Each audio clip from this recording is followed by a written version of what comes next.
ការអប់រំនៅកម្រិតវិទ្យាល័យ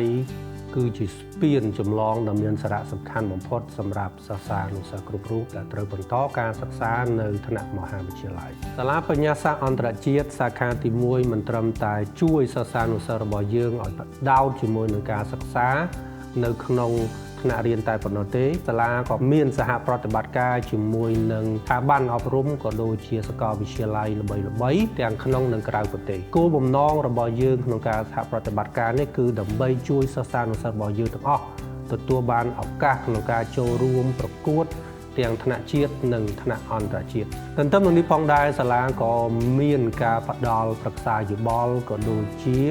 តម្រង់ទិសជូនដល់សិស្សានុសិស្សរបស់យើងជាពិសេសគឺការជួយដល់សិស្សានុសិស្សរៀបចំឯកសារសិក្សាផ្សេងៗដូចជាប្រតិបត្តិបន្ទុកលិខិតបញ្ជាក់ការសិក្សា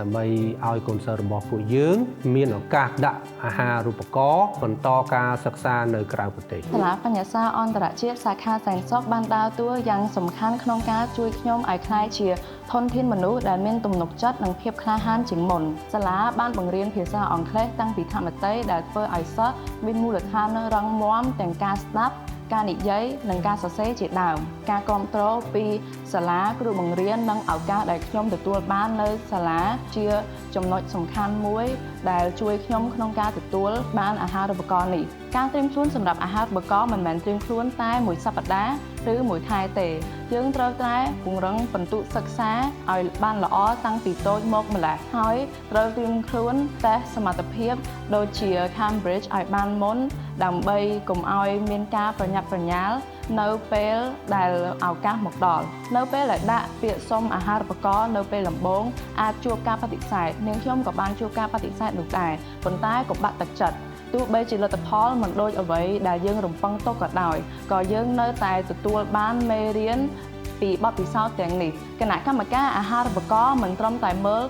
តែបន្ទុកនោះទេគណៈកម្មការត្រូវការមនុស្សដែលមានទំនួលខុសត្រូវក្នុងសង្គមដូចនេះយើងត្រូវតែប្រើឱកាសដែលសាលាបានផ្ដល់ឲ្យនិងចូលកម្មវិធីសង្គមជាច្រើនដូចជាក្លឹបសិក្សាកម្មវិធីយុវជននិងការស្ម័គ្រចិត្តជាច្រើនដើម្បីពង្រឹងប្រវត្តិរូបរបស់យើងនិងអភិវឌ្ឍជំនាញទន់របស់យើងសាលាបញ្ញាសាស្ត្រអន្តរជាតិសែនសុខវិន័យគុណធម៌សុភមង្គល